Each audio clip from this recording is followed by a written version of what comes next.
So kukwento ko lang kayo ng konti guys. So nung nag-start ako na mag-grab, nagsimula ako sa tita ko. Actually katrabaho ako dun sa Mega Mall that time. Nag-resign ako dahil nga nag-grab ako. Kaso di ba ako marunong noon at konti pa lang grab noon. Alam pwedeng mag-advise, alam pwedeng magturo. Like talagang sariling sikap. So di ako marunong gumamit ng Waze, di ako ganun din karunong gumamit ng app ng Grab. So hindi ako kumikita noon. So huminto din ako no? And then napasok ako dito sa mga ito yung mga para siyang maliit na kumpanya na puro para siyang taxi, parang ganun. Pero Grab siya lahat ng unit namin, Bios, ganun. May Tata din nun. Tapos Bios na tapat sa akin. At nakakwentuhan ko dun yung mga talagang matatagal na, no? Uber, ganyan. Then ayun, sila yung nakapagturo sa akin ng mga diskarte somehow, no? Mga diskarte sa Grab. But nagtataka ako bakit sila malakas kumita, ako hindi ako makakota, yung mga ganon. Siyempre nagtanong-tanong tayo sa kanila dahil matatagal na sila. Then after that, umalis ako doon, no? Nakita ko na tong isang operator, no? Si attorney. Tapos inoperan ko siya ng boundary hulog. Kasi naghahanap siya that time, driver lang, no, boundary. So inoperan ko siya ng boundary hulog that time. Then nagkaayos kami sa boundary hulog. So, after noon, ayun na, doon ako nagsimula. At eto siya, nakita ko siya ngayon. Ayun, di ba? Si Papa Tox. So ayan guys, nakita na natin si Papa Tox. Nasa kalsada si Papa Tox. Bye Papa Tox. Nakita ko yung adventure, no? At ngayon iba na yung gumagamit sa kanya, no? Nag-boundary na lang sa akin yung gumagamit. Si pare ko, si paring James. Shout out shout out kay paring James, no? Una ko ninong ni James sa bunso niya. So nakita natin si Papa Tox. Basta pag nakita niyo yung adventure na yan na merong logo na Papa Tox sa likod na silver, ayan, yan yun. Yan yung business namin na Papa Tox, no? And then doon na nag-start na kapag ipon na, medyo guminhawa na buhay dahil talagang masipag ako guys. Pag sipag lang ang pag-uusapan. Ikaw ba, masipag ka ba? Ako kasi masipag talaga ako. Talagang dedicated, committed talaga ako pag meron akong ginagawa. So yun na, nung nakapag-start ng ganyan, nakapagpundar na yan, nakapaglabas tayo ng Bios na yung kulay black. Tapos after na nakapaglabas tayo ng Mirage, ito yung gamit ko. Then another Mirage na naman, no? Na kay kuya. And then sa Monday, February, hindi pala February, January pa rin pala nun. January 30, kung di ako nagkakamali, sa Monday. Itong Monday na to, linggo ngayon. So, hindi pala sa Monday, bukas, no? Bukas nilalabas tayo Expander. Yeah! So, alam niyo yun, kailangan mo lang talagang maging dedicated.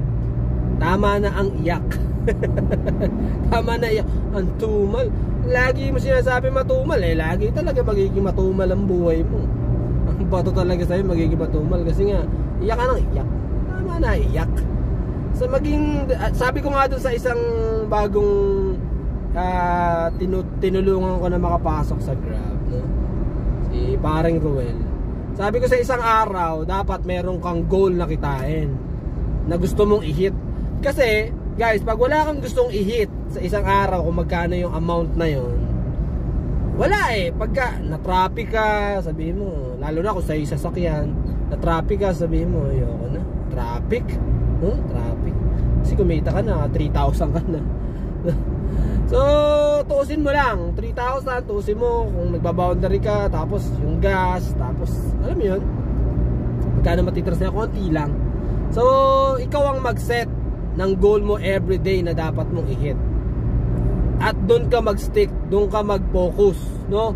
Huwag ka mag-focus doon sa matumal, walang bato, puro gurami, puro petot. Diba? So guys, kaya ko to nagawa. Kaya ito, nakakapagpundar tayo ng mga units. Dahil meron akong goal, meron akong gustong puntahan, may hawak-hawak ako na one day, ganun. Ikaw, kung wala at gusto mo lang makasurvive sa buhay, yung mga asa kalsada nga nakakasurvive, ikaw pa kaya? So kung yun lang din ang goal mo, hindi mo na kailangan magsipag, hindi mo na kailangan maging dedicated at committed sa ginagawa mo, no? Alam nyo ba, kahit na grab driver ka at wala kang sariling sasakyan ngayon, dapat may ine-aim ka, no? Gusto kong magkaroon ng sasakyan one day, dapat may ganun. Kasi kung wala kang ganun, wala, promise, wala guys, walang pupuntahan. Believe me, walang pupuntahan. Makakasurvive ka lang, mabubuhay ka lang, makakabili ka lang ng bigas, makakabili ka lang ng ulam, makakapasyal-pasyal ka lang kahit papano, makakabili ka lang somehow ng mga gusto mo. Pero wala kang pupuntahan. Yun yung masakit, yun yung katotohanan. But pag meron kang goal, believe me, pag meron kang goal, gusto ko taon na to makapag-ipon akong pan-down, makapag-ipon ako sa bangko. Pag may ganun ka, tas next year maglalabas ako ng sarili ko sasakyan, tas pag nag-open ng slot, ipapasok ko talaga. Pag may ganun ka, sigurado, I believe. Diba? Pagka may ganun ka, grabe, promise guys, wala ka sasakyan ngayon, magkakasasakyan ka, no? Kung may sasakyan ka naman ngayon, gusto mo pa magpuntar, madadagdagan mo yun. Basta lagi, just make sure guys, na yung bibilin mo, magbibigay sa'yo ng pera. Ibig sabihin, magbibigay sa'yo ng profit. Pero kung bibili ka kasi ng isang bagay na magdadagdag lang sa expenses mo, magdalawang isip ka. Wants versus needs. Lagi nyo yung maririnig kay Sir Chinkitan, no? Sa kanya ko una ko natutunan yan, hanggang sa nakapaglabasan na ako ng mga libro about sa negosyo. So yun lang sobrang linaw dapat sa atin nung ano ba yung gusto nating maging. Di ba? Sa bata tinatanong yan no? Ano ba yung gusto natin after like 10 years, 5 years na buhay natin, 5 years, 10 years, 15 years. So, hindi mo man yan eksaktong magagawa, at least somehow malapit ka dun sa gusto mong puntahan. Kung may ginawa ka, kung naging dedicated, committed ka dun sa gusto mong puntahan, no? Isa lang to sa mga gusto kong i-advise sa mga kapwa ko na hindi naman pinanganak na merong gintong kutsara sa bibig. Diba? Hindi naman tayo lahat ganun Iba dyan, talagang said sa buhay, hindi nakatapos. Katulad kagaya ko, hindi naman nakatapos, dapat nakapagsimula ako ng negosyo.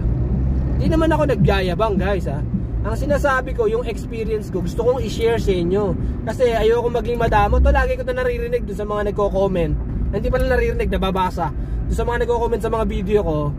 Tsaka nakaka-chat ko na, nagiging friends ko na sa Facebook, no? Nagiging friends ko talaga sa personal account ko.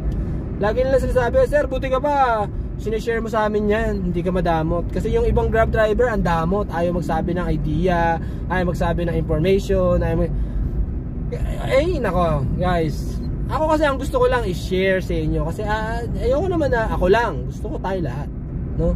Tayo lahat umasenso, tayo lahat umayos ang buhay, diba? Katulad yan. Maglalabas ako uli sa sa bukas Monday, yung sasakyan. Ba't ba ako maglalabas? Hindi pa forma. No, expander lalabas natin, 2023 model. No, di pa forma yun, pampamilya yun, plus panghanap buhay yun, di ba? So ikaw, ano goal mo? Tanongin mo sarili mo, ano goal mo? Mga goal mo lang magpasikat. Mga goal mo lang wala kang goal. Di ba? Ngayon baka mamaya ano na sa ito, kumakatok na sa ito ngayon. Wala akong goal, no? Kikita ako, pag kumita ako, magiinom ako. Ayayin ko yung mga tropa ko, pre, inom tayo. After mag-inom, naka 3,000 ka, naka 4,000 ka, naka 5,000 ka. Minsan mas malaki pa doon, kasi iba na pinuntahan nyo, diba? Alam ko na yan. After nun, ubos pera mo, yung kinita mo buong linggo, ubos. Paano na yung mga anak mo, yung kinabukasan nila? Paano na yung misis mo na pinangakuan mo ng bituin? Ibang bituin ang binigay mo. Ay, gusto niya Marimar.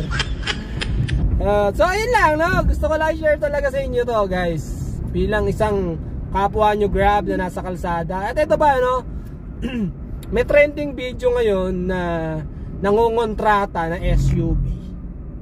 No, nangungontrata na SUV. Nag-Grab daw siya, nagpapakilala na Grab, no?